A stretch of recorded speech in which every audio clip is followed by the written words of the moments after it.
जय माता दी दोस्तों, आप सभी को आने वाले नवरात्रे की ढेरों शुभकामनाएं। माता रानी की कृपा आप पर और आपके परिवार पर सदैव बनी रहे, इसी मंगल कामना के साथ आज के इस वीडियो में मैं आप सभी के लिए नवरात्रे की बहुत ही सरल पूजा विधि लेकर आई हूँ। तो जो नवरात्रे हैं वो साल में 2 बार आते हैं, एक चैत्र माह में और एक अश्विन माह में।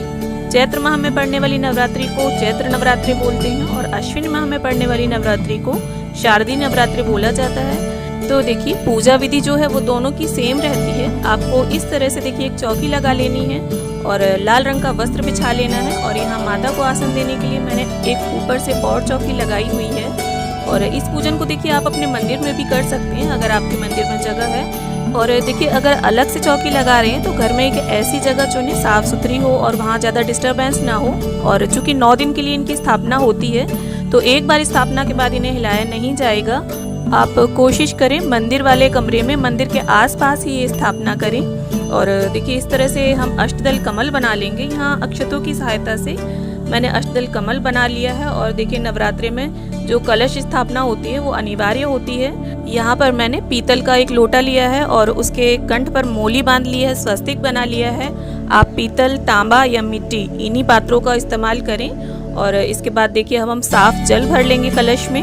आपको कलश में गंगा जल भी डालना है और इसके साथ ही हल्दी की गांठ, सुपारी, सिक्का, चंदन, रोली, अक्षत ये सभी सामग्री हम कलश में डाल देंगे। अगर हल्दी की गांठ आपके पास नहीं है तो आप पाउडर भी प्रयोग कर सकते हैं। और इसके साथ देखिए यहाँ 11 आम के पत्तों का एक गुच्छा है मेरे पास, तो मैंने वो लिया है और उसे चंदन और रोली से टीक लिया है सभी पत्तों को।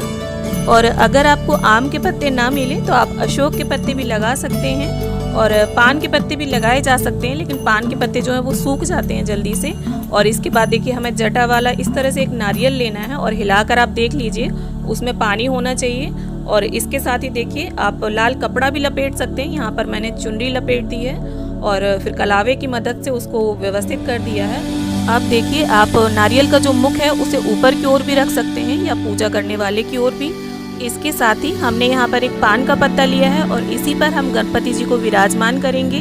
आप फूलों का या चावलों का आसन देकर भी गणपति जी की स्थापना कर सकते हैं। और इसके साथ ही देखिए यहाँ फूलों का आसन देते हुए दुर्गा माता की मूर्ति है मेरे पास, तो हम उन्हें विराजमान कर लेंगे। अगर आपके पास मूर्ति ना हो तो आप फोटो भी रख सकते हैं। और देखिए नवरात्रि की जो पूजन है वो बहुत विस्तृत होता है, उसमें षोडश मातृका बनाए जाते हैं, नवग्रह बनाए जाते हैं, पर मैं यहाँ पर आपके साथ सरल विधि शेयर कर रही हूँ। जो नवरात्रि का अनिवार्य पूजन है मैं उन्हीं की स्थापना करके पूजन करके आपको दिखाऊंगी। तो देखिए फिर इस तरह से एक पूजा के पात्र में ही हमें स्वस्तिक बना लेना है। स्वस्तिक आप चंदन से भी बना सकते हैं और रोली से भी। और इसी पर देखिए अब हमने जो ज्वारे बोए हैं उनकी स्थापना कर लेंगे। यहाँ पर जमुना जी की बालू थी मेरे पास और जौ से मैंने ज्वारे बोए हैं। बहुत से लोग गेहूँ भी डालते हैं पर मैंने यहाँ जौ का प्रयोग किया है।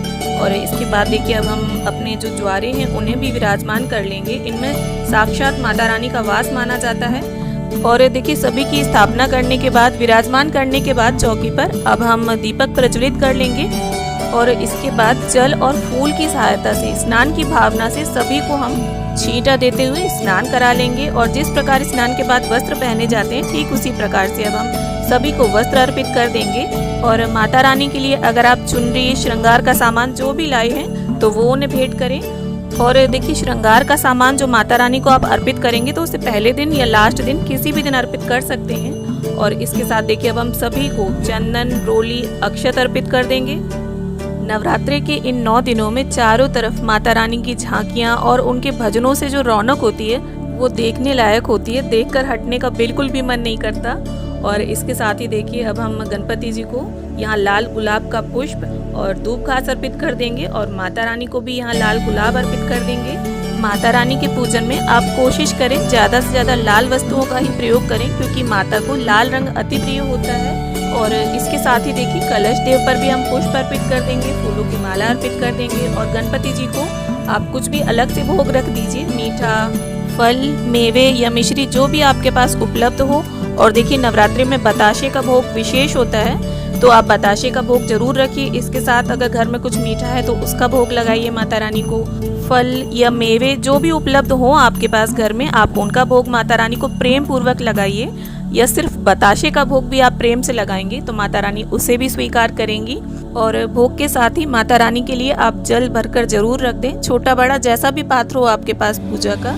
और इसके साथ देखिए सभी को अब हम सुगंध अर्पित कर देंगे और माता को मुख शुद्धि के लिए यहाँ पर पान, लौंग, इलायची और सुपारी अर्पित कर देंगे हम। और देखिए लौंग जो भी प्रयोग करें आप नवरात्रि की पूजा में, उसे देख लें अच्छे से, उसमें फूल होना चाहिए, फूल कहीं से भी खंडित टूटा नहीं होना चाहिए। और इसके साथ देखिए जो भी आपका सामर्थ्य हो, जितनी इच्छा हो, आप दक्षिणा जरूर निकाल दें। और इसके साथ अब हम छोटा सा हवन कर लेंगे। यहाँ गाय के गोबर के उपले पर 9 आहुतियाँ दे देंगे हम।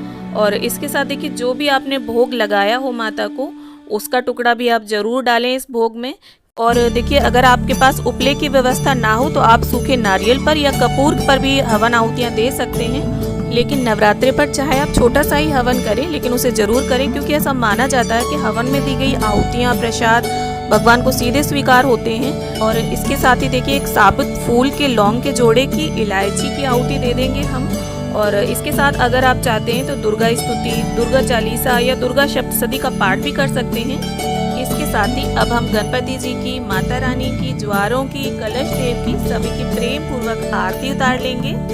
अम्बे तू है जगदम्बे काली, जय दुर्गे खप्पर वाली, तेरे ही गुण गाए भारती हो मैया, हम सब उतारे माँ की आरती।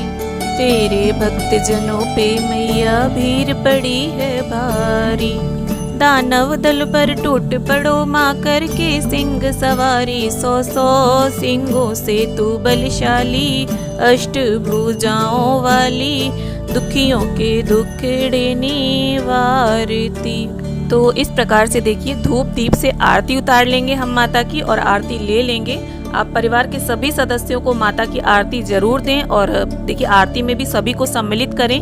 और इसके साथ ही देखिए पूजन संपन्न करने के बाद हम माता से क्षमा याचना जरूर कर लेंगे कि पूजा में अगर हमसे किसी भी प्रकार की भूल हो गई हो तो माता हमें अपना बालक समझकर क्षमा करें। और पूजा के बाद आप चौकी के आसपास जल जरूर फेर दें।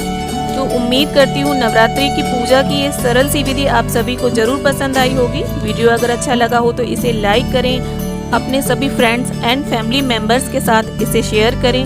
और अगर आपने हमारे चैनल को सब्सक्राइब कर रखा है तो बहुत धन्यवाद। और अगर मेरी आवाज़ पहली बार सुन रहे हैं, पहली बार इस चैनल पर आए हैं, तो चैनल को सब्सक्राइब करना बिल्कुल ना भूलें।